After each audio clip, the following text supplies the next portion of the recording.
ಇನ್ನು ನಾಳೆ ಮದ್ದೂರ್ ಬಂದ್ ಫಿಕ್ಸ್. ಮೊಳಗತ್ತೆ ಕೇಸರಿ ಕಹಳೆ. ಗಣೇಶ ಮೆರವಣಿಗೆ ಸಂದರ್ಭದಲ್ಲಿ ಕಲ್ಲು ತೂರಾಟಕ್ಕೆ ಕಮಲ ಪಡೆ ಕಿಡಿಕಾರ್ತಾ ಇದೆ. ನಾಳೆ ವಿಜಯೇಂದ್ರ ಅವರ ನೇತೃತ್ವದಲ್ಲಿ ಮದ್ದೂರಿಗೆ ಬಿಜೆಪಿ ನಿಯೋಗ ಎಂಟ್ರಿ ಕೊಡ್ತಾ ಇದೆ. ಬಿಜೆಪಿ ನಿಯೋಗ ಮದ್ದೂರಿಗೆ ಹೋಗುತ್ತೆ ನಾಳೆ.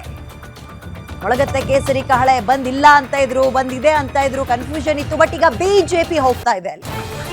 ನಾಳೆ ವಿಜಯೇಂದ್ರ ನೇತೃತ್ವದಲ್ಲಿ ಮದ್ದೂರಿಗೆ ಬಿಜೆಪಿ ನಿಯೋಗ ಎಂಟ್ರಿ ಕೊಡ್ತಾ ಇದೆ.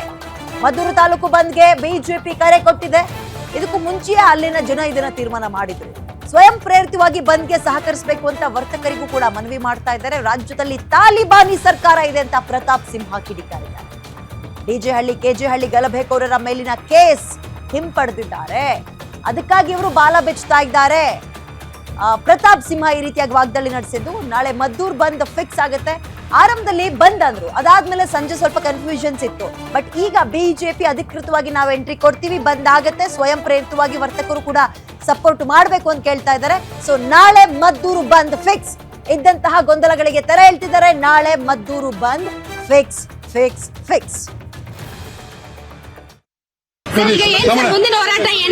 ಈಗ ನಮ್ಮ ಎಲ್ಲ ನಾಯಕರುಗಳು ಬಂದಿದ್ರು. ನಮ್ಮ ಸ್ವಾಮಿಗೌಡರಿದ್ದಾರೆ, ಹಾಗೆ ನಮ್ಮಲ್ಲಿ ನಿಖಿಲ್ ಕುಮಾರಸ್ವಾಮಿ ಅವರು ಬಂದಿದ್ರು, ಡಿ.ಸಿ. ತಮ್ಮಣ್ಣವರು, ಅನ್ನದಾನಿ ಸಾಹೇಬರು, ಹಾಗೆ ನಮ್ಮ ಪುಟ್ಟರಾಜಣ್ಣ ಎಲ್ಲರೂ ಬಂದಿದ್ರು. ಕುಮಾರಣ್ಣ ನಿರ್ದೇಶನ ಕೂಡ ಕೊಟ್ಟಿದ್ದಾರೆ. ನಮ್ಮ ಎಲ್ಲ ಹಿಂದೂ ಪರ ಸಂಘಟನೆಗಳು, ನಮ್ಮ RSS ನ ಎಲ್ಲ ಪರಿವಾರ ಸಂಘಟನೆಗಳು ಭಾಗಿಯಾಗಿ ಒಂದು ಯಶಸ್ವಿ ಹೋರಾಟವನ್ನು ಮಾಡಿದೀವಿ. ಪೊಲೀಸರು ಸ್ಪೆಸಿಫಿಕ್ ಆಗಿ 26 ಜನನ್ನ ಗುರುತು ಮಾಡಿದ್ರಲ್ಲಿ 21 ಜನ ಅರೆಸ್ಟ್ ಮಾಡಿದ್ದಾರೆ. ನಾವು ಹೇಳಿದ್ವಿ ಮಸೀದಿನ ಸೀಲ್ ಮಾಡಬೇಕು, ಹಾಗೆ ಅದರೊಳಗಡೆ ಲಾಂಗು ಮಚ್ಚನ್ನು ತೋರಿಸಿದ್ದಾರೆ, ಅದನ್ನ ಜಪ್ತಿ ಮಾಡಬೇಕು. ಆಮೇಲೆ ಮುಲ್ಲಾ ವಿರುದ್ಧನೂ ಕೂಡ FIR ಮಾಡಬೇಕು ಅಂತ ನಾವು ಕೇಳ್ಕೊಂಡಿದ್ವಿ.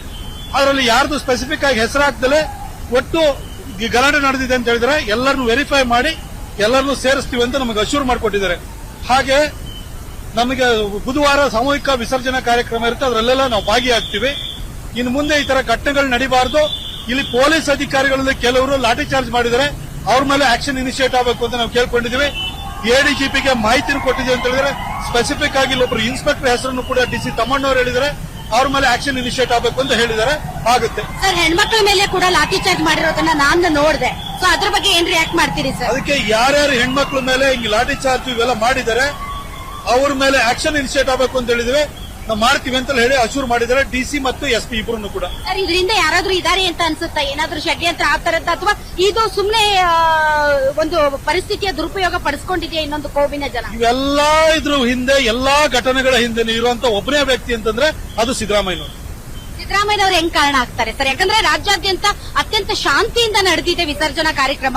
ಬಟ್ ಮದ್ದೂರ್ನಲ್ಲೇ ಈ ರೀತಿಯಾದಂತಹ ಘಟನೆ ನಡೀಬೇಕು ಅಂತಂದ್ರೆ ಒಂದು ಸ್ಪೆಸಿಫಿಕ್ ರೀಸನ್ ಬೇಕಲ್ವಾ ಸರ್? ಹೇಗ್ ಸಿದ್ದರಾಮಯ್ಯ ಕಾರಣ ಆಗ್ತಾರೆ? ಸಿದ್ದರಾಮಯ್ಯನವರು ಅಧಿಕಾರಕ್ಕೆ ಬಂದ ನಂತರನೇ ಅಲ್ವಾ ನಿಮಗೆ UAPA ಕೇಸ್ಗಳನ್ನು ಹುಬ್ಬಳ್ಳಿನಲ್ಲಿ ಪೊಲೀಸ್ ಜೀಪನ್ನು ಜಖಂ ಮಾಡಿದವರ ವಿರುದ್ಧ ವಾಪಸ್ ತಗೊಂಡಿದ್ದು?